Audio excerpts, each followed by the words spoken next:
세계가 다 내게 속하였나니 너희가 내 말을 잘 듣고 언약을 지키면 너희는 모든 민족 중에서 내 소유가 되겠고 너희가 내게 대하여 제사장 나라가 되며 거룩한 백성이 되리라.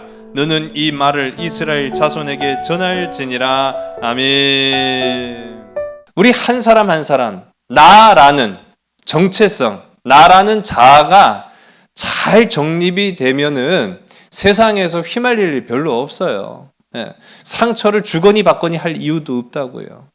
그런데 나라는 정체성이 제대로 확립이 되지 않은 채로 살아가면은요, 세상에서 이 말에 휩쓸리고 저 말에 휩쓸리고 여기 가서 상처받고 저기 가서 상처받고 그런 일들을 우리가 많이 경험하게 됩니다. 나라는 정체성, 나는 과연 누군가? 오늘 저와 여러분 분명히 깨닫고 돌아가시기 바랍니다. 우리 한번 더, 나는 하나님의 자녀입니다. 할렐루야. 그것만 끝나는 거예요. 여러분 누굽니까? 여러분 자신을 누구라고 생각하십니까? 나는 뭐 고관대작의 아들도 아니고 딸도 아니고 내 배경이 권세 많은 것도 아니고 든든한 것도 아니라 할지라도 나는 하나님의 자녀입니다 라고 하면은 세상에 휘말릴 이유가 없고요, 상처받을 이유가 없어요. 그 상처를 왜 받아요? 안 받으면 되지. 그걸 꼭 준다고 받아. 하나님의 자녀로 분명히 서면은 우리가 이 세상을 넉넉히 이기는 승리의 역사가 나타나게 되는 줄 믿으시기 바랍니다. 그래서 우리에게는요, 하나님의 이름이 곧 능력이에요. 내 개인의 능력이 중요한 게 아니라 하나님의 이름을 아는 자, 하나님의 능력을 힘입고 살아가는 자, 그게 곧 능력이 되는 거죠. 오늘 부제가 있는데 우리 한번 따라, 실력이 아닌 방향입니다. 네, 실력이 아닌 방향. 여러분 한번 맞춰보시기 바랍니다. 이 사람은 누굴까? 라는 그런 퀴즈를 제가 한번 내드리도록 할게요. 여러분 그림 보시면은 어떤 장면인 것 같아요? 어떤 장면이? 그렇죠. 과거 급제에서 이제 금이 환영하는 거예요. 이 사람은요, 과거 급제를 24살에 했어요. 자, 이게 별것 아닌 것 같은데 굉장히 대단한 게 뭐냐면은, 여러분, 옛날에 과거 급제라는 게 얼마나 힘든 줄 아십니까? 오늘날로 따지면은, 비교하자 치면은, 요즘 아이들 대학 수학 능력 평가, 대학교 가는 그 시험, 그거를 이제 우리가 과거 시험이다 그렇게 비교하고는 하는데 거기에는 비교할 바가 안 돼요. 자, 우리가 이제 대학교를 가기 위해서 우리 초등학교 6년, 중고등학교 6년, 도합 12년 동안 열심히 공부해서 대학교에 진학을 하죠. 자, 근데 우리나라 말로 시험 칩니까? 외국 말로 시험 칩니까? 수능 평가 우리나라 말로 시험 봐요? 외국 말로 시험 봐요? 그렇죠. 우리나라 말로 시험 보죠. 예. 그거 당연한 거 아닙니까? 우리나라 시험 보는데. 자, 과거 시험은 쉽게 말하면 외국어로 시험을 본다고 생각하시면 돼요. 여러분, 옛날에 우리가 한글이 있었어요? 없었어요? 없었죠. 한글 창제한 세종대왕님이 참 위대한 게 바로 그거예요. 한글 우리가 배우기 이전에는 사서 삼경부터 뭐 소학, 대학 뭐 다 뭘로 이루어졌습니까? 한자로 이루어졌단 말이에요. 우리나라 말이 아닌 거예요. 외국어예요, 외국어. 그런데 이 수능에 견줄 수 있는 과거 시험을 치르기 위해서는요, 어려서부터 이 과거에 필요한 책이 도합 30권 이상이 된다고 합니다. 근데 30권 이상이 되는 이 책이 다 우리나라 말이 아닌 한자로 쓰였다. 그러면 이거를 뗐다. 옛날에 이제 사서성경 뗐다 뭐 그런 얘기들을 이제 하잖아요. 그러면은 뗐다라는 말은 토시 하나 안 틀리고 다 외웠다라는 말이 되는 거예요. 외국어를 다 외운 거예요. 외국어를 다 외우고 시험도 외국어로 치는 거죠. 한마디로 말하면 한자로 시험을 치는데 시험지의 길이가 제일 긴 게 10m에 이르렀다고 합니다. 시험지를요 한자로 써 내려가서, 그러니까 우리가 요즘 식으로 표현하면은 영어로 시험 보고 영어로 답안지를 작성해서 10m가 넘는 답안지를 작성을 해야 과거 시험에 붙을까 말까예요. 장원급제는 1등이고요. 장원급제는 1등이고 과거에 붙었다라고 하는 거는 그 외국어 시험에 통과했다라는 것을 의미하는데, 그러면 과거 시험을 치르기 위해서는 앞서 제가 말씀드린 것처럼 요즘도 수학 능력 평가를 치르기 위해서는 12년, 우리가 중고등, 초중고 이렇게 과정을 거치죠. 12년을 배웁니다. 과거 시험을 치르기 위해서는 몇 년 정도 걸릴까요? 보통 20년? 30년? 어우, 여러분 그렇게 공부할 수 있어요? 맞추셨어요. 거의 근사치예요. 최소 15년에서 30년까지를 평균으로 칩니다. 평균 15년에서 30년 정도를 공부해야 사서상경부터 수학, 대학 그거 다 떼는 거예요. 다 외웠다라는 얘기예요. 근데 외운다고 해서 되는 문제는 또 아니에요. 그걸 내 안에 어떻게 응용을 해갖고 풀어내는가도 능력이거든요. 자, 그 정도 되면은, 야, 이게 과거가 보통 일이 아니구나, 라는 그런 생각이 들죠. 조선왕조실록에 보면은, 과거 시험에 합격한 최고령자가 몇 세였을까요? 최고령 합격자. 85세. 85세에 시작을 하는 거죠. 예. 그러니까, 옛날 시대에는 시간도 시간이지만, 이게 돈이 없이는 과거 시험 못 치르는 거예요. 왜? 그냥 그 책만 아침부터 저녁까지 계속 달달달달 외워도 모자를 파네. 일은 언제 해? 일 못하는 거예요. 그러니까 과거 시험 한마디로 말하면 시간과 돈이 든다 안 든다? 엄청 든다. 그러니까 돈 없으면 과거 못 치릅니다. 그러니까 소위 말하는 돈 있는 양반집 자제들이나 과거 시험을 치러지 못하는 거예요. 85세까지 시험을 치렀다고 하잖아요. 그러니까 어떤 한 집안에는 손자와 할아버지가 같이 과거 시험을 보는 경우도 있었다는 거예요. 그러니까 참 이게 과거라는 게 쉬운 게 아닙니다. 자, 그렇게 해서 뽑히는 사람이 몇 명이냐? 60명. 전국 각지에서. 전국에서 60명을 뽑는 거예요. 정확하게는 61명인데 문과 33명, 무과 28명. 그래서 61명을 뽑습니다. 여러분, 대학교 정원이 60명 되는 대학교 없죠? 그런데 과거 시험은요, 전국 각지에서 61명만 딱 뽑는 거예요. 그러니 이게 우리가 수학 능력 평가하고 과거 시험은 견줄 수 있는 그 클래스가 다릅니다. 그런데다가 그 61명도 순위가 다 매겨져요. 순위가 다 매겨지는데 고위 공직자가 되기 위해서는 그 61명 중에도 3등 안에 들어야 고위 공직자가 될 수 있는 반열에 올라가는 거예요. 쉬운 일이 아니겠죠. 자, 그러면 이 과거 시험을 치르기 위해서 몇 명 정도 시험장에 모여서 시험을 치를까요? 대략 한 15만 명 정도가 시험을 치른다는 거예요. 15만 명이 한꺼번에 시험을 치르니 61명을 뽑으니까 그 경쟁률은 그야말로 2,500대 1.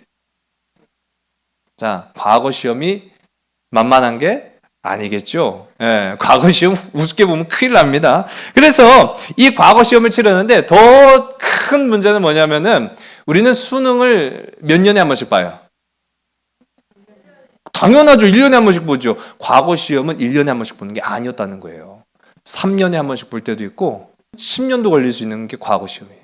그러니까 한 번 그 과거 시험을 보기 위해서는요, 한 생전 그 시험에 매달려야만 한다라는 거죠. 자, 이러니, 자, 방금 제가 말씀드렸던 이분 몇 살에 과거 급제했다고요? 다 잊어버리셨어. 처음에 제가 이분 누구냐고 제가 한번 맞춰보시라고 했죠. 24살. 24살에 과거 급제했다. 자, 대단해요? 대단하잖아요. 천재네!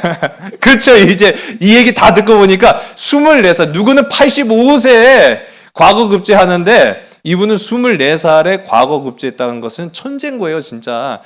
보통 몇 살 때부터 과거 공부를 하냐면요, 5살 때부터 합니다. 5살 때부터 하면 좀 늦었다라고 하는 경우도 있어요. 빠르면 3살 때부터 했대요. 걔가 뭘 안다고. 근데 그렇게 시작을 한 거예요. 이 24살에 과거 급제에 합격해서 3년 만에, 자, 아까 제가 말씀드렸죠? 그 61명 합격자 중에 고위 공직자가 되기 위해서 몇 등 안에 들어야 된다고요? 3등 안에 들어야 된다고 했잖아요. 이분이 3년 만에 정삼품에 오릅니다. 그러니까 굉장히 높은 고위공직자가 되었다라는 거예요. 그러니까 3년 만이니까 24살에 과거급제하고 3년 후니까 27살에 요즘으로 따지면은 2급 공무원 된 거예요. 얼마 전에 25살짜리 1급 공무원이 화제를 모았죠. 대단한 일입니다. 참. 그 우려스러운 부분도 있어요. 지금 이 정도 15만 명 시험 봐갖고 2,500대 경쟁률 중에서 그 중에 3등 해가지고 고위공직자 2급 공무원 됐다 하면 그 누구도 그 실력을 뭐라고 할 사람 없겠지만 뭐 어떠한 검증 절차를 거쳤는지 몰라도 25살짜리가 1급 공무원 됐다라고 하면은 참 요즘 말들이 많은 이유가 거기에 있다라는 걸 우리가 알게 돼요. 자, 어쨌든 이분이 27살에 정삼품에 오르고 나서 세자, 즉 왕의 아들, 다음 왕이 될 세자의 스승이 됩니다. 어이구, 대단한 출세예요. 왕자의 스승이 됐다는 것은요, 출세가 보장됐다라는 걸 의미하거든요. 그로부터 3년 뒤인 3년 후에는 영어를 배우고 미국에 있는 외교관으로 갑니다. 외교관으로 임명돼서 거기에서 신문물, 미국의 선진 문명을 다 배우고 돌아와요. 돌아온 이후에 이분이 선교, 그때 당시에는 이제 선교사님들이 조금 들어왔을 때거든요. 선교사님들을 도와서 적극적으로 왕의 안위를 보살피고 정치를 도모합니다. 이분의 취미는요, 시와 글씨였다고 해요. 그것도 아주 굉장한 수준급의 시와 글씨를 쓴 분이라고 해요. 또 이분이 1896년에 2월 우리나라 독립 역사에 아주 큰 시초가 있죠. 독립협회가 결성이 됩니다. 이 독립협회를 결성한 창립 멤버예요. 자, 이분 누굴까요? 자, 여기까지는 감이 안 오시죠? 자, 제가 조금 더 말씀을 드릴게요. 자, 이 독립협회를 결성하고 더군다나 거기에 독립협회의 협회장이 됩니다. 협회장이 돼서 기조연설을 했는데 그 기조연설의 내용이 다음과 같아요. 독립을 하면 나라가 미국같이 부강한 나라가 될 것이요. 백성이 합심하지 아니하고 서로 싸우고 해하려 한다면 유럽의 폴란드처럼 찢겨서 모두 남의 종이 될 것이다. 조선 사람은 독립하여 미국과 같이 되길 바라노라. 이런 얘기를 했어요. 자, 이분이 누굴까요? 자, 이제 여러분들이 맞춰야 될 시간입니다. 자, 과연 이분이 누구겠습니까? 안창호, 도산 안창호 선생님, 김구 선생님. 이분이 바로 이완용입니다. 네. 놀랍죠? 네. 이완용이라는 생각을 전혀 못 하셨을 거예요. 우리가 나라 팔아먹은 매국노의 대명사인 이완용이 이러한 배경을 가지고 있을 거라고는 아마 아무도 생각 못 하셨을 겁니다. 내용만 보면은 진짜 아까 뭐 말씀하신 것처럼 꼭 도산 안창호 선생님이나 백범 김구 선생님 같은 그런 분일 것 같은데 상당한 반전이지요. 이 김윤희 교수가 쓴 이완용 편전이라는 책이 있어요. 근데 그 이완용 편전이라는 책의 제목에서 이완용만 딱 빼고 아까 제가 말씀드린 것처럼 그런 배경을 쭉 읽어보면 이야, 이 사람 참 대단한 사람이구나. 이야, 이 사람 참 탁월한 능력을 가지고 있구나. 이야, 이 사람 참 능력이 있구나. 그렇게 생각하기 쉬운데 이 사람이 우리가 잘 알고 있는 나라 팔아먹은 괴물 이완용이었다는 거예요. 근데 이완용이라는 말만 딱 빼놓고 우리가 그 배경을 딱 보면은 이 사람은 결코 괴물이 아니에요. 오히려 탁월한 능력과 재력을 겸비한 사람이었다는 걸 보게 됩니다. 근데 어떻게 이러한 탁월한 능력의 소유자가 우리가 그토록 미워하는 역적의 상징인 그런 이완용이 되었는가라고 하면은 바로 그렇습니다. 시계는 정확했는데 나침반이 없는 인생을 산 사람이라는 거예요. 여러분, 시계는 뭐 때문에 찹니까? 시간을 보려고 차는 게 시계잖아요. 그러면 시계라는 것은 정확한 시간을 나타내야만 하는 것 아니겠어요? 그런데 보세요, 여러분. 시계를 가지고 사막을 가면 길을 찾아갈 수 있겠습니까? 사막에서 필요한 건 정작 시계가 아니라 뭐라는 거예요? 나침반이라는 거예요. 인생이라는 사막에서 필요한 것은요, 정확한 시간을 알려주는 시계가 아니라 정확한 방향을 알려주는 나침반이 필요한데, 이완용이라는 사람은 시대를 볼 줄 아는 정확한 눈을 가지고 있었어요. 힘이 있어야 되겠다. 권력이 있어야 되겠다. 능력이 있어야 되겠다. 그래서 공부했어요. 그래서 과거 시험 쳤고요. 그래서 정삼품까지 오르고 세자의 스승이 됐고 외국 공사의 외교관이 됐다가 독립협회장까지 했는데 나중에는 독립협회장에서 잘려요. 아시죠? 뭐 때문에 그랬는지. 이완용은요, 정세를 보는 탁월한 감각이 있었는데 반해서 역사의식과 자기 성찰이 없는 그런 나침반 없는 인생을 살았다라는 것을 봅니다. 모든 것이요, 이 사람 볼 때는 자기 안위와 이익을 위한 기회로만 보였어요. 그러니 나라가 뭐 눈에 들어오겠습니까? 국가가 눈에 들어오겠습니까? 백성이 눈에 들어오겠습니까? 왕이 내 눈에 들어오겠습니까? 오직 자기만 이제 보는 거지요. 여러분, 나침반이 고장나면 어떻게 되는 줄 아세요? 나침반 고장나면요, 그 자리를 뱅글뱅글 돌기만 하는 거예요. 마치 고장난 나침반처럼 자기를 중심으로 해서 뱅글뱅글 돌기만 했을 뿐 정확한 방향을 가르치지 못했다라는 것을 우리가 이 역사의 한 인물을 통해서도 보게 되죠. 자, 여기에 제가 이제 본격적으로 말씀드리려고 하는 한 사람이 있습니다. 바로 이 사람이 우리가 그리스 마게도냐의 아주 위대한 한 영웅이라고 일컬어지는 바로 알렉산드로스 대왕이죠. 자, 이 알렉산드로스 대왕은 어떤 시계를 가지고 있었고 어떤 나침반을 가지고 있었는가라는 것을 이제 좀 살펴보려고 하는데, 제가 지난 시간에 말씀드린 것처럼 이 시기는 성경적 시대로 보면은 신구약 중간사입니다. 그러니까 말라기에서부터, 구약의 말라기에서부터 신약의 마태복음 사이에 있는 400년 동안에 말씀이 존재하지 않던 그 시기에 일어난 일이기 때문에 우리가 성경을 통해서는 어떤 일이 어떻게 일어나고 진행됐는지를 알 방법이 없어요. 근데 다행히도 이때 당시만 하면은, 이때까지는 이제 역사적으로 많은 기록과 유물들이 남아 있어요.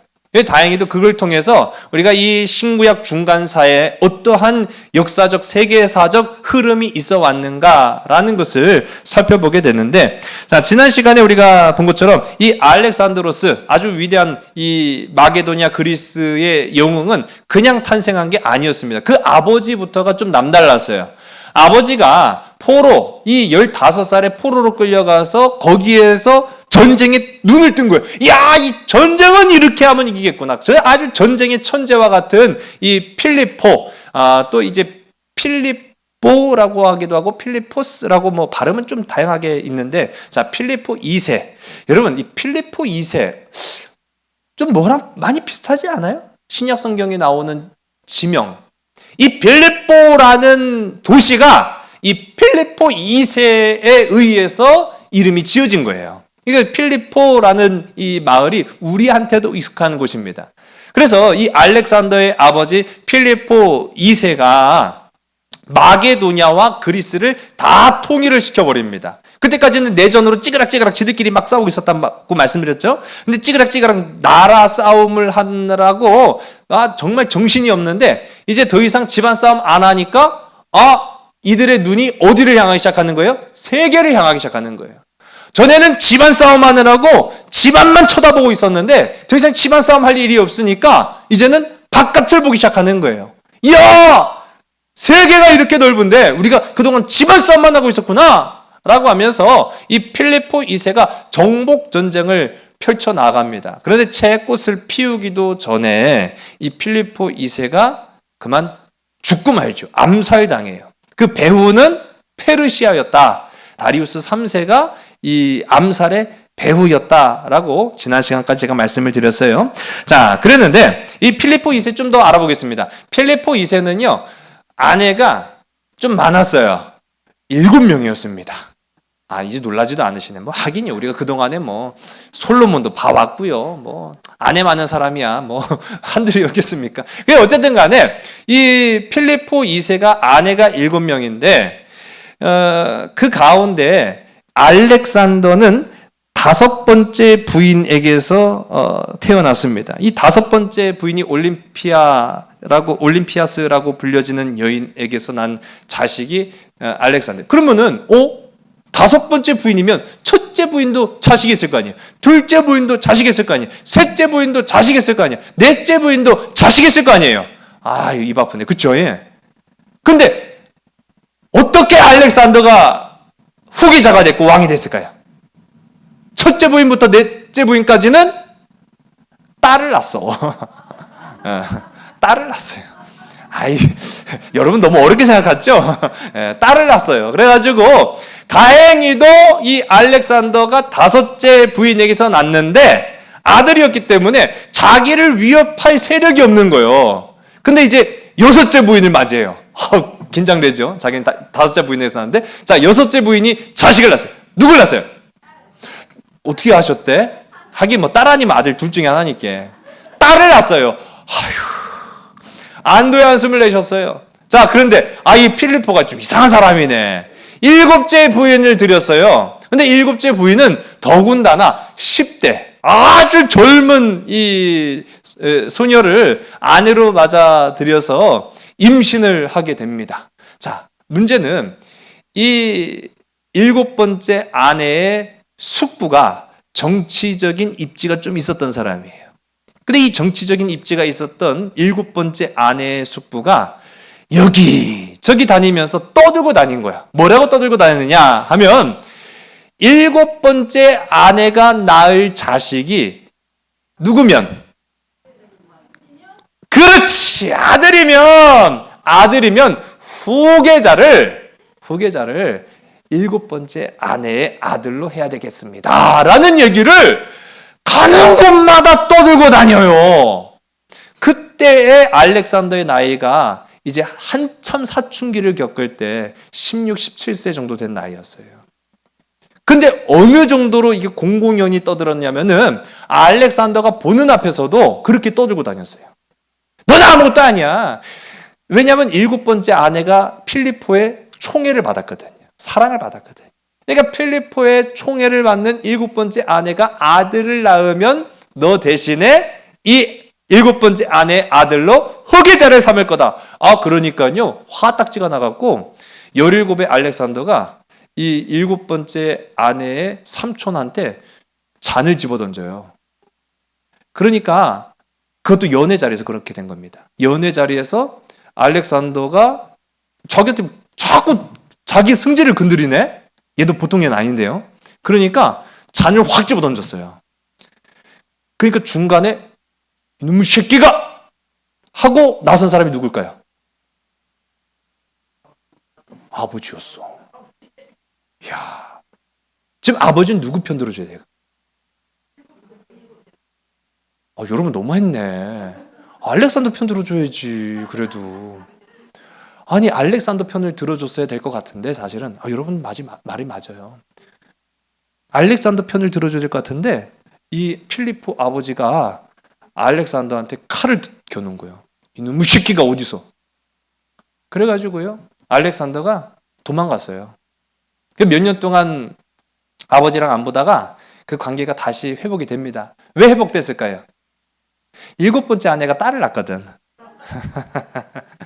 다행이죠. 예. 왜 그런지 모르셨어요? 7번째 아내가 딸을 낳으니까 당연히 왕위를 이을 사람은 알렉산더밖에 없는 거예요. 그래서 다행히도 알렉산더와 아버지의 그 부자지간의 관계가 회복돼서 이 아들한테 이 왕위를 물려주려고 하는 그 찰나에 아버지 필리포 2세가 암살당해 죽어요. 자, 그런 상황이 이제 펼쳐졌는데 그러다 보니까 알렉산더가 이 청년기를 방황했을까요? 그렇죠. 방황했죠. 가장 민감하고 가장 예민한 이 시기에 자기의 정체성이, 자기의 방향이, 내가 왕의 아들이라서 당연히 왕 되는 게 아니란 말이에요. 그러니까 자기의 입지가 어떻게 돼야 될지, 나는 어떻게 살아야 될지, 그런 고민과 염려를 막 하다 보니까 방황할 수밖에 없었어요. 이렇게 방황했던 사람, 이렇게 갈 바를 알지 못하고 방황했던 알렉산더를 붙들어준 사람이 있어요. 누가 붙들었겠습니까? 알렉산더의 스승이 그를 붙들어줍니다. 자, 알렉산더에게 아까 제가 말씀드렸죠?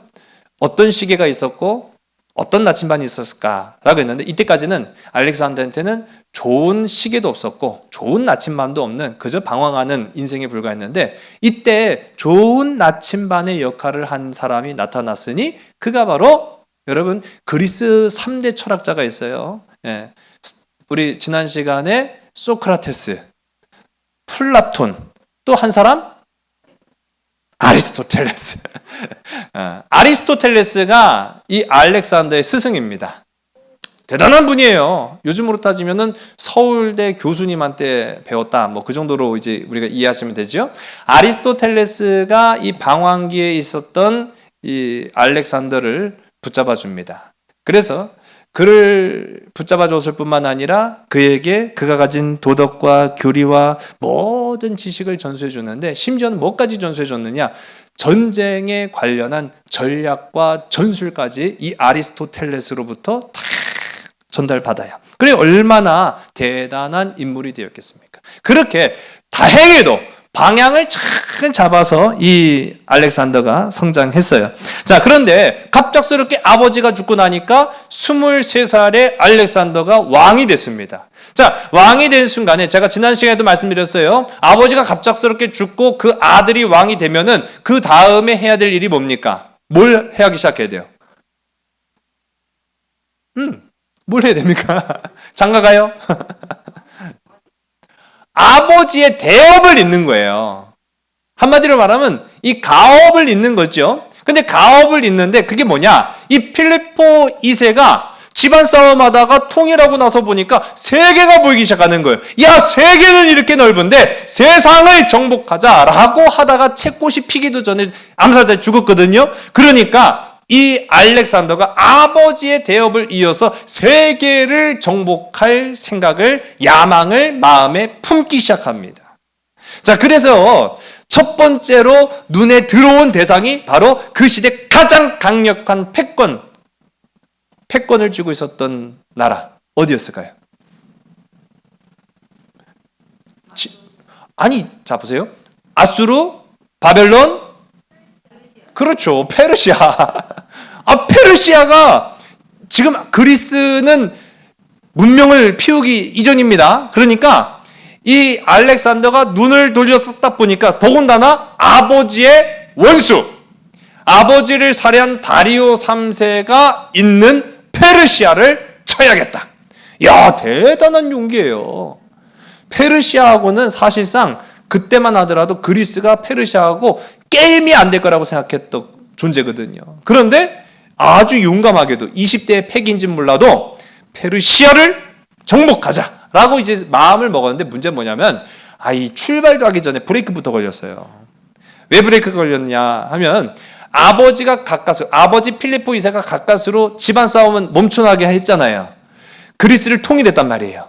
아테네와 스파르타, 마게도냐를 하나로 묶어서 그리스가 되게 만들었는데, 이제 갑자기 그 아들 알렉산더가 왕이 되고 보니까 그 밑에 있었던 아테네, 스파르타, 얘네들이 어떤 생각을 품었을까요? 에이씨! 기껏 23살짜리한테 내가 굽실굽실거려? 그런 생각을 품으니까 걔 별거 아닐 거야. 한번 대들어 볼까나? 하고 내전을 또 일으키는 거예요. 당장 급한 불부터 꺼야죠. 페르시아도 페르시아지만 당장 급한 불부터 꺼야 되겠다라고 생각을 하니까 이제 능력을 보여줄 때가 된 거죠. 자, 저는 그래요. 아까 전에도 말씀드린 것처럼 능력이 다 검증되고 입증돼서 2급 공무원 하는 것도 참 쉬운 일이 아닌데, 하루아침에 25살짜리가 1급 공무원이 됐다. 이제는 그를 검증할 수 있는 방법은 그가 어떻게 능력을 우리한테 보여줄 수 있느냐, 그거밖에 없어요. 그거 안 되면은 스스로 없어질 겁니다. 그게 검증이 되면 인정받을 거예요. 예. 그러면 그 후에는 누구도 뭐라고 할 수 없겠죠. 자, 마찬가지. 알렉산더가 23살에 왕이 됐어요. 그런데 집안 싸움이 일어났어요. 이게 보통 싸움은 아니에요, 사실은. 제가 지난 시간에도 말씀드렸지만은 집안 싸움은 이겨도 손해, 져도 손해인 거예요. 근데 분명한 거는 이왕 이길 거면 확실히 이겨놔야 돼요. 그래야 다시는 집안 싸움을 일으키지 않지. 그러니까 알렉산더가 그리스, 즉 아테네와 스파르타를 정복해 나아갑니다. 철저하게 이겨버려요. 아버지한테 그냥 물려받은 게 아니라는 거예요. 자, 그래서 그런 얘기가 있어요. 호랑이 새끼는 발톱만 봐도 알 수 있다. 얘는 호랑이 새끼였던 거예요. 얘는 진짜 호랑이 새끼였던 거죠. 그래서 이 알렉산더가 확실하게 이 그리스를 통일합니다. 그리고 그 통일한 그리스에서 아주 뛰어난 용병들 4만 명을 선출해요. 이 4만 명을 이제 뽑아서 군대를 구성을 하고 이제 그들을 중심으로 해서 자, 이제 우리가 페르시아를 정복하러 떠나자라고 이야기를 하는 거예요. 자, 그런데 자 보세요. 집안 싸움만 하던 애가 어느 날 갑자기 딱 하고 등장한 23살짜리 임금한테 아이고 그렇습니까? 예, 그러시죠. 그래요. 그렇게 하고 내 목숨 내놓을 수 있겠어요? 아, 이거 쉽지 않단 말이에요. 근데 참 이 알렉산더가요, 아리스토텔레스한테 여러 다양한 전략 전술 인생의 지혜를 배운 건 사실인 것 같아요. 이 23살짜리 이 알렉산더가 왕궁에 있는 금고를 다 털어요. 그래서 나의 군대, 그리스 군인으로 참전하면은 내가 보상은 후히 해준다. 그러니까 나중에 준다. 그런 얘기가 아니라 준다. 봐라. 그리고 왕궁을 딱 털어서 그 4만 명한테 다 보상을 해줬어요. 이미 전쟁하기도 전에. 이게 참 기가 막힌 노릇이. 여러분 생각해요. 4만 명이에요. 4만 명. 아무리 이 왕궁의 국간이 뭐 커도 4만 명한테 후히 보상을 해준다라고 하면은 이게 보통 일이 아니거든요. 국간이 다 비워버렸어요. 국간이 다 비니까 그 밑에 있던 부하 하나가 페르다카스라는 이 부하 하나가 이 알렉산더한테 묻습니다. 임금님. 근데 이렇게 많은 이 금은 보화를 병사들한테 나눠주시면 임금님 몫은 있습니까? 그걸 물어요. 있었겠어요? 없었겠어요? 없죠. 다 나눠줬다니까요. 다 나눠줬어요. 그런데 이 알렉산더가 여기에서 이 알렉산더의 진가는 여기서 발휘해야 되는 거예요. 여기에서 병사들의 마음을 확 휘어잡는 거예요. 있다. 나에게는 희망만 남았다. 희망만 남았다는 거예요. 돈은 없는데 희망만 있다. 그러니까요. 놀라운 게 병사들이 받은 돈을 다 반납합니다. 받은 돈을 다 반납하고 임금님, 우리가 어차피 이기면 그 이긴 후에 전리품은 우리의 몫이 될 텐데 제가 임금님의 것을 어찌 탐할 수 있겠습니까? 하고 다 토해내요. 다 토해낼 뿐만 아니라 병사들이 알렉산더를 믿었을까요? 안 믿었을까요? 그렇죠. 야, 저 사람은 확실한 사람이다. 저 사람은 분명한 사람이다. 그거를 이제 본 거예요. 그래서 확실한 알렉산더의 부대 4만 명이 진격해서 강을 건너 페르시아로 갑니다. 자, 오늘 좀 이제 전쟁 얘기를 좀 하려고 해요. 여러분 전쟁 얘기 뭐 재미있을 수도 있고 재미없을 수도 있는데 아마 재미없지는 않을 거예요. 예, 우리가 잘 알죠. 예, 우리가 제일 즐겨하는 거는 불구경과 그렇죠. 제가 여기서 불 지를 수는 없으니까 오직 성령의 불 외에는 제가 지를 불이 없으니까 성령의 불로 즐거워하시고 또 그 다음은 전쟁 얘기, 싸움 얘기를 하니까 얼마나 재밌겠습니까? 피 튀기는 얘기만큼 재밌는 건 없어요. 자, 전쟁 얘기를 좀 하려고 해요. 자, 그래서 알렉산더 군대가 원정길을 떠납니다. 원정길을 떠나는데 그 가운데에 막혀있는 한 강이 있어서 그 강이 그라니코스 강이라고 하는데 오늘날에는 그 강이 없어졌대요. 흔적만 남고 말았는데 이 그라니코스 지역으로 가니까 강이 하나 쭉 흐르고 있고 그 앞에서 뭐 알렉산더가 4만 명의 군대를 이끌고 왔다고 하니까 페르시아가 준비를 했을까요? 했죠. 잘했을까요? 못했을까요? 그렇죠. 잘했어요. 자, 알렉산더의 군대는 몇 명이요? 어떻게 하셨대? 4만 명이에요. 자, 그런데 이 페르시아의 군대는 몇 명? 몇 명? 6만 명? 자, 4만 명 대 6만 명의 싸움. 누가 이길까요?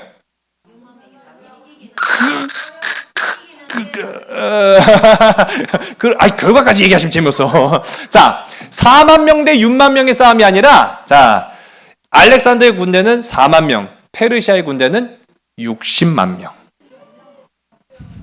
60만 명. 여러분 보세요. 이 제국의 크기, 땅덩이 크기만 보세요. 요만하다니까요. 그러니까 알렉산더의 군대는 4만 명이었는데 페르시아 군대는 60만 명이 온 거예요. 이건 게임이 안 되죠. 자, 그라니코스 강을 사이에 놓고 페르시아 군대와 알렉산더의 부대가 진을 칩니다. 그때는 기원전 334년. 자, 그래서 이제 강을 사이에 놓고 전쟁을 펼치려고 하는데 문제는 강이 장애물이에요. 강을 건너려고 하면은 속도가 느려져요, 빨라져요? 여러분 계곡물 흘러갈 때 한번 냅다 한번 달려보세요. 빠른가 느린가?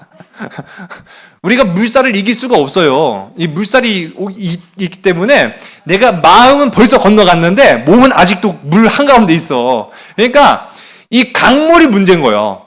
강물이 지나가야 되는데 이 강물이 지나가게 되면 속도가 느려진단 말이에요. 속도가 느려지면 뭐가 되는 거예요? 화살 쏴갖고 맞춰 죽이면 돼요. 얼마나 간단해.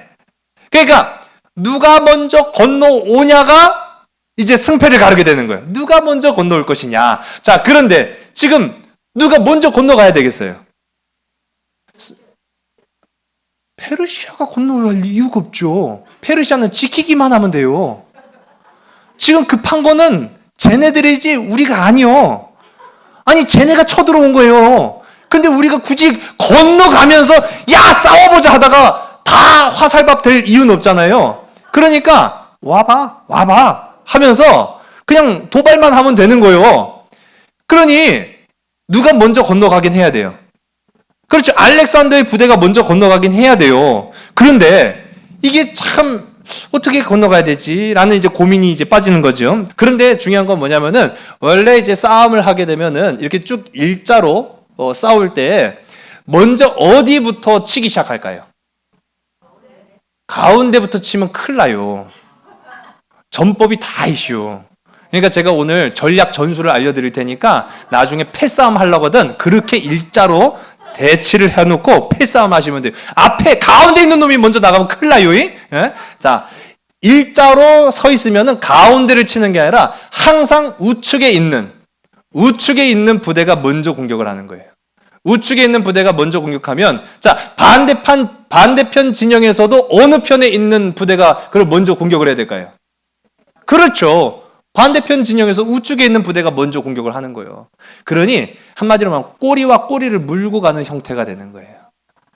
그러면 가장 오른편에 있는 부대가 제일 강력한 부대일까요? 아니면 제일 약한 부대일까요? 제일 먼저 공격해야 되는 부대라니까요. 잘 모르시네. 그러니 이제 패싸움 경험이 없으셔 그런겨. 예. 제일 강력한 애가 오른편에 서는 거예요. 여러분 싸움 안 해보셨으니까 제가 일러드릴게. 싸움은 선빵이라고 먼저 날리는 놈이 이기는 거예요. 거의. 예? 먼저 날려갖고 기선을 제압하는 거예요. 그러려면은 힘 약한 애가 얼마나 그러면 되겠어요? 강력하게 날려 기절을 시켜버려야지. 그러니까 제일 우측에 있는 부대가 제일 강력한 부대예요. 그렇게 해서 먼저 공격을 하면 이쪽도 제일 강력한 부대가 오른쪽에 서서 꼬리에 꼬리를 물고 이렇게 돌기 시작하는 거예요. 그런 식으로 전쟁을 펼치게 되는데 문제는 여기서 뭐냐면 강물이 흐른단 말이죠. 근데 먼저 알렉산더가 공격은 하긴 해야겠어. 변수가 생긴 거예요. 자, 여기에서 아리스토텔레스가 알려준 전법이 딱 생각이 나는 거예요. 지형을 이용해라. 강물을 이용하는 거는 전략의 가장 중요한 핵심입니다. 그런데 그 전술은 페르시아 몰랐을까요? 페르시아도 안단 말이에요. 페르시아도 알고 있기 때문에 우린 먼저 안 건너가. 급한 건 니들이니까 먼저 와봐. 기다리고 있는 거죠. 자, 이때 그리고 알렉산더가 한 말 중에 아주 유명한 말이 있습니다.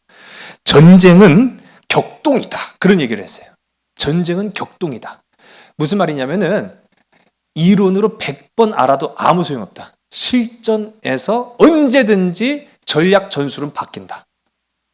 그래서 알렉산더가 선발 부대를 먼저 출발시킵니다. 근데 먼저 출발시켰는데 강을 건너지 않아요. 강을 건너지 않고 이쪽으로 삥 돌아가는 거예요. 강을 따라서 쭉 가기 시작하는 거예요. 그러면 강 건너편에 있던 페르시아 애들이 쟤들이 건너올 줄 알았거든요. 근데 건너오지 않고 강을 따라서 쭉 가고 있으니까 뭐지? 이건 우리가 알던 전법이 아닌데? 이건 우리가 알고 있던 전술이 아닌데? 그런데 어쨌든 적군이 이쪽으로 쭉 가고 있으니까 어떤 생각을 했냐면 얘들이 삥 돌아서 돌아오려고 하는구나. 그럼 안 되잖아요. 그러니 어떻게 해야 돼요? 이쪽에서 일단 우측에 있는 구대는 전진 안 했어요. 왜? 강물을 끼고 있으니까 어차피. 강물을 끼고 있으니까 전진 안 하고 이쪽에 있는 이 페르시아 군대가 따라가기 시작하는 거예요. 같이 쭉 따라가요. 돌아오지 못하도록.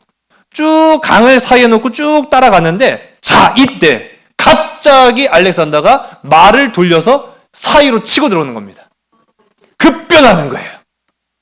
근데 그냥 급변하는 게 아니라 일부 부대는 계속 전진하게 내버려 뒀어요. 그러니까 속이는 거죠.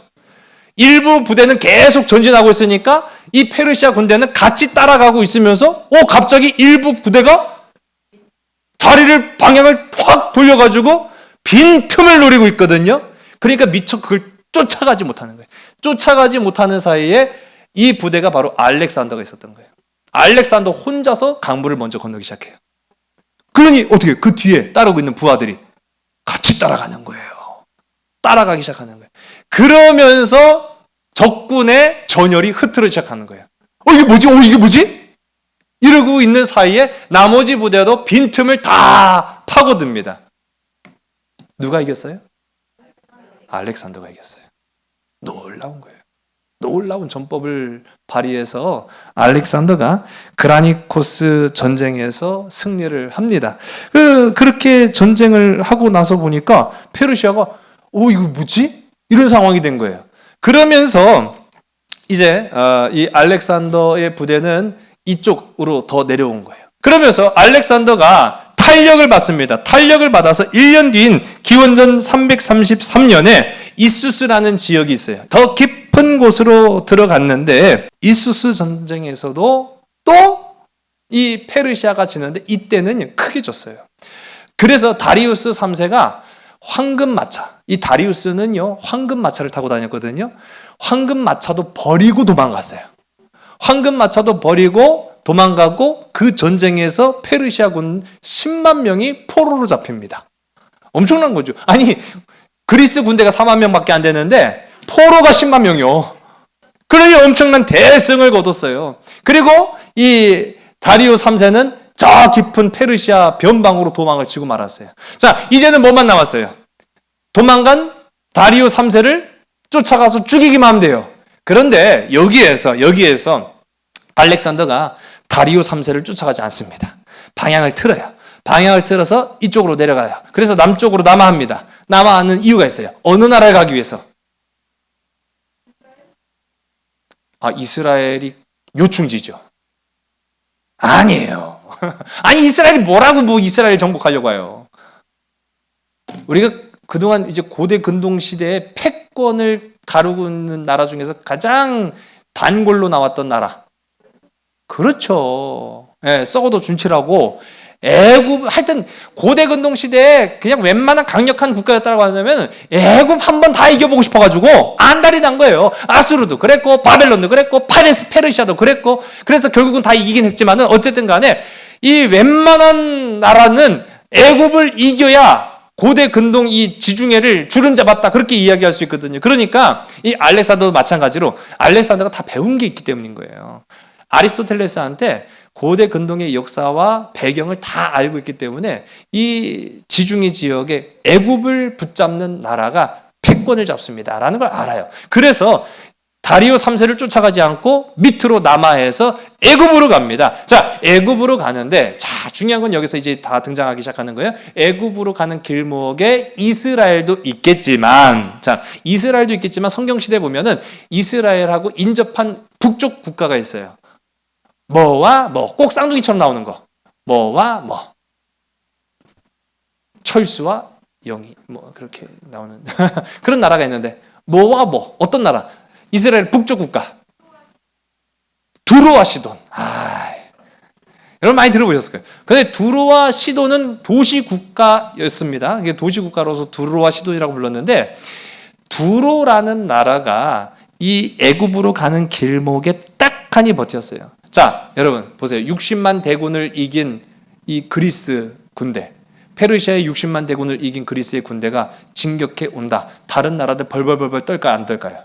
떨죠. 그러니까 이 그리스의 군대가 도착하기도 전에 아이고 우리 항복 아유 그냥 우리 용서해 주세요 하고 항복을 했단 말이에요. 그런데 그 가운데 너 우리 지역을 지나갈 수 없을 걸 하고 딱 하고 버틴 나라가 있었으니 그 나라가 바로 두로라는 나라예요. 자, 근데 얘네들이 뭔 배짱으로 이 알렉산더의 그 강력한 4만 군대를 막아섰는가라고 하면은 이 두로라는 지역이요 천혜의 요새였기 때문입니다. 우리가 구약 성경에는 두로를 막 많이 언급하지 않은 이유가 두로까지 올라갈 이유가 없었기 때문인 거지. 두로라는 나라가요 이 굉장한 그 상업 도시였을 뿐만 아니라 굉장한 요새를 갖추고 있는 도시였는데 이게 두로입니다. 여기가 육지예요. 섬이었네? 그런 생각할 수 있죠. 해안선으로부터 약간 떨어진 섬과 같은 지역에 천혜의 요새를 가지고 있는 곳이 바로 두로입니다. 그래서 두로는 해상 국가라고 이제 많이 해요. 배를 많이 만들어요. 성경 가운데도 보면은 두로를 통해서 배를 많이 만들어서 보급하거나 사용하기도 했습니다. 자, 그런데 이 중요한 거는 그만큼 자신감이 있었던 까닭이 이 두로라는 나라가요. 이 성의 둘레가 1.2km. 성의 둘레가 1.2km. 여러분 해미읍성 삥 돌아봐도 1.2km 될까요? 뭐 그 정도 될 것 같은데 어쨌든 성의 둘레가 1.2km고 높이가 중요해요. 높이. 이 두로 성의 높이가 자그마치 45m입니다. 성벽의 높이만요. 안 놀라시는구나. 45m가 체감이 안 되시죠? 45m는 보이지가 않을 정도예요. 그러니까 천혜의 요새 가운데 있었기 때문에 그리고 저 보세요. 육지로부터 800m 정도가 떨어져 있어요. 이 사이를 바닷물이 지나가요. 공격할 방법이 별로 없었어요. 그러니까 이 두로라는 성이 과거 바벨론 왕국 시대에도 공격을 받았는데 몇 년 동안 버텨냈냐면 13년을 버텨내요. 그러니까 공격해서 이길 수 없다라는 거예요. 자, 그러나 알렉산더가 누굽니까? 어떠한 난관도 헤쳐나갈 수 있는 방향을 지닌, 나침반을 지닌 이 사람이 알렉산더였죠. 알렉산더가 딱 하고 도착해서 보니까 바다가 끼고 있는 거예요. 생각도 못한 거죠. 그리고 성벽 높이가 45m. 이거 엄청난 거죠. 사절단을 먼저 보내요. 다른 나라 다 항복했으니 너희도 항복하면 우리가 용서해주고 지나가겠다. 우리의 목적은 애굽이야. 그렇게 이제 설명을 했어요. 그런데 얘네들이 그만 실수를 해요. 사절단을 다 죽여버려요. 사절단을 죽이는 거는 사실상 예법에 어긋나거든요. 왜냐하면 상대방도 사절단을 언제든지 보낼 수 있잖아요. 그러니까 웬만하면 사절단을 건드리거나 죽인 법이 없는데 사절단을 다 죽여요. 그 정도로 지금 얘 두로들이 그냥 정신이 나갔거나 아니면은 자신이 충만하거나 그런 거예요. 자, 그런 와중에 알렉산더가 방법이 없네. 자, 어떻게 할까요? 성벽이 둘러싸고 있습니다. 바다가 가로막고 있습니다. 어떻게 했으면 좋겠습니까? 그거 메워버려. 바다를 메워버리는 거예요. 6개월 동안. 6개월 동안 바다를 메운 결과가 요즘 여기가 두로예요. 이만큼을 메웠어요. 놀랍지 않습니까? 이게 오늘날 인공위성 사진이에요. 메워버렸어요. 바다를 메워버렸어요. 그래서 두로성을 함락을 시켜버립니다. 아주 시겁했겠죠. 그런 줄은 몰랐는데, 그럴 거라고 생각 못했는데 큰 실수를 했죠. 사절단을 죽여버렸으니까. 남자들만 8,000명을 죽여버려요. 남자 그 두로 안에 있는 남자의 수 8,000명을 죽이고 그 성 안에 있는 남녀노소 3만 명을 노예로 삼습니다. 다른 나라는 용서해줬어요. 그런데 니들이 버티겠다니까 아무튼 한번 해봐. 그렇게 해서 바다를 그냥 메워버린 거예요. 자, 여러분 이 말씀이요 놀랍게도 성경에 나옵니다. 에스겔서 28장 2절서부터 8절 가운데 보면은 이런 내용이 있어요. 두로야, 너 자신이 신이라고 착각하지 말아라. 네가 돈이 많아서 교만하지 말아라.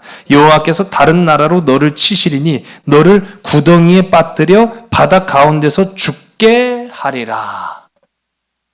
지금 어떻게 돼요? 구덩이를 메워버린 거죠. 구덩이를 메우고 그 8,000명이라는 두로의 남자들을 다 죽여서 바다에 빠뜨려 죽여버렸어요. 다른 나라, 즉 마게도냐, 그리스를 통해서 그런 역사가 일어나게 됐다. 여러분, 두로는요 겁대가리가 없었어요. 왜? 돈 많은 부자 나라였거든요. 그리고 든든한 이와 같은 천혜의 요새가 있었기 때문에 그들은 부를 신뢰했지 하나님을 경외하거나 의뢰하지 않았습니다. 그 결과는 비참한 죽음뿐이었다. 자, 오늘 우리 이제 말씀으로 잠깐 돌아가서 우리 본문의 말씀을 우리 함께 보겠습니다. 세계가 다 내게 속하였나니 너희가 내 말을 잘 듣고 내 언약을 지키면 너희는 모든 민족 중에서 내 소유가 되겠고 너희가 내게 대하여 제사장 나라가 되며 거룩한 백성이 되리라. 너는 이 말을 이스라엘 자손에게 전할지니라. 아멘. 우리 앞서도 필리포 2세의 아들인 알렉산더, 그런데 우리가 성경 가운데 보면은 아주 유명한 한 왕이 있었죠. 누굽니까? 왕 중에 여러분 이스라엘의 왕 중에 좀 그래도 나 이 사람 좋다. 누굽니까? 없어요? 다윗 왕 있죠. 다윗 왕. 여러분 다윗 왕의 아들은 누굽니까? 솔로몬이죠. 자, 필리포 2세와 다윗의 공통점은요. 뭐 다른 게 아니라 둘 다 아들에게 왕위를 물려줬는데 그 아들들의 나이가 대략 한 20세 정도였다라는 거예요. 20세 젊은 나이에 왕위를 물려주게 되었습니다. 중요한 거는 필리포 2세는 알렉산더에게 왕위를 물려주면서 비록 뭐 여러 우여곡절은 있었습니다만은 그가 가지고 있는 전략, 전술, 전쟁의 방법, 승리하는 비결 다 알려줬어요. 그런데 여러분 다윗이 전쟁에 능한 사람이었음을 우리가 알죠? 근데 그 전쟁에 능했던 다윗이 그 아들 솔로몬한테 왕위를 물려주고 대업을 잇게 하면서 어떤 전략과 전술을 전해줬죠? 칼 잡는 법, 전쟁하는 비법, 어떻게 승리할까? 성경 가운데 보면 단 하나도 안 나와요. 그렇게 전쟁에 능했고 전쟁에 어떻게 보면은 일가견이 있는 탁월한 능력을 가진 다윗이었거늘 그 아들 솔로몬한테 칼 쥐는 법 한 번 알려주지 않았어요. 그러면 어떤 비법을 알려줬느냐? 놀랍게도 다윗이 솔로몬에게 일러준 비법은요, 좋은 시계와 좋은 나침반은 어떻게 사용하느냐 하는 것을 알려준 거예요. 즉 하나님만이 너의 능력이요, 하나님만이 너의 방향이다라는 걸 알려준 거예요. 여러분, 열왕기상 2장 3절의 말씀 우리 화면을 보시고 우리 함께 읽습니다. 시작. 내 하나님 여호와의 명령을 지켜 그 길로 행하여 그 법률과 계명과 율례와 증거를 모세의 율법에 기록된 대로 지키라. 그리하면 내가 무엇을 하든지 어디로 가든지 형통할지라. 아멘. 네가 솔로몬아, 아들아, 네가 하나님의 명령을 지켜서 그 길로만 간다면, 그 방향으로만 살아간다면, 그러면 네가 무엇을 하든지 어디로 가든지 너는 형통하게 될 것이다. 비법을 알려준 거예요.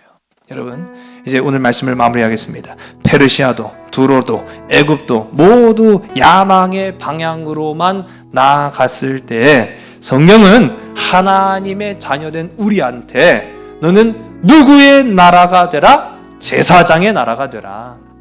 제사장의 나라가 되며 거룩한 백성이 되라 라고 말하고 있어요. 세상 모든 사람들은요, 자신의 야망을 쫓아서 자신의 방향으로만 나아가려고 합니다. 그런데 우리 그리스도인들은 세상과 똑같은 방향으로 나아가서는 백전백패할 수밖에 없어요. 그럼 우리는 어떤 방향으로 나아가야 되냐? 하나님의 나라, 제사장 나라로 가야 되고, 우리는 어떤 백성이 되야 되냐? 하나님의 백성, 거룩한 백성이 되야 된다. 이게 우리가 오늘 이 말씀을 통해서 보는 거예요. 알렉산더, 여러분, 좋은 시계와 좋은 방향을 갖췄어요.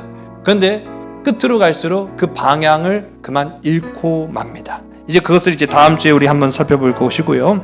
알렉산더는 분명히 탁월한 인물이면 틀림이 없습니다. 그러나 우리가 본받을 것은요, 알렉산더와 같은 길을 걷는 것이 아니라는 사실이에요.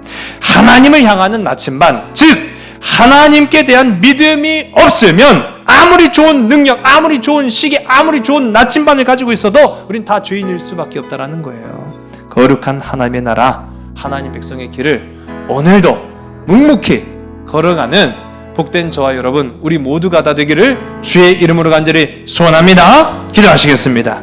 아버지 하나님, 세상에 좋은 시계, 정확한 시계, 좋은 나침반, 그러나 시계는 정확해야 하고 나침반은 그 방향을 가리킬 때에야 비로소 그 의미가 있음을 보게 됩니다.